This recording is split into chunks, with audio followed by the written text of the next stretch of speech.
হাড় ছাড়া চিকেনের মাংস নিয়ে ছোট ছোট করে কেটে ব্লেন্ডারের জারে আমি ব্লেন্ড করে কিমা করে নিয়েছি। এখানে 1 কাপের মতো হবে। সাথে পেঁয়াজ কুচি দিয়ে দিলাম, পেঁয়াজ পাতা কুচি করে দিয়ে দিলাম, গাজর কুচি, কাঁচামরিচ কুচি, ধনে পাতা কুচি, পুদিনা পাতা কুচি, স্বাদ মতো লবণ, চিলি ফ্লেক্স, আদা রসুন বাটা, গরম মশলা গুঁড়া, চাট মশলা গুঁড়া, সয়া সস, লাল মরিচের গুঁড়া, সামান্য হলুদ কালারের জন্য। এবার একসাথে সব মাখিয়ে নেব।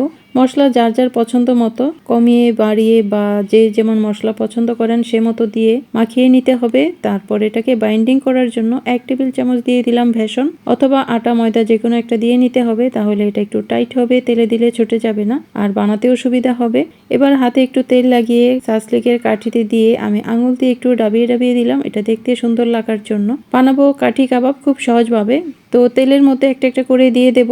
মিডিয়াম তাপে 2 পিঠ একেবারে লাল করে পোড়া পোড়া করে নামাবো। সুন্দর একটা ফ্লেভার বের হচ্ছে। তো ভাজা হয়ে গেলে নামিয়ে নিলাম। একেবারে সহজভাবে এই চিকেন কাবাবটা বানিয়ে নিতে পারেন, খুবই মুখরোচক। ছোট থেকে বড় সবাই খুবই পছন্দ করে খাবে। ইফতারে এই সহজ কাবাবটা করে নিতে পারেন। ভালো থাকুন। সহজ রেসিপি পেতে সাথেই থাকুন। আল্লাহ হাফেজ।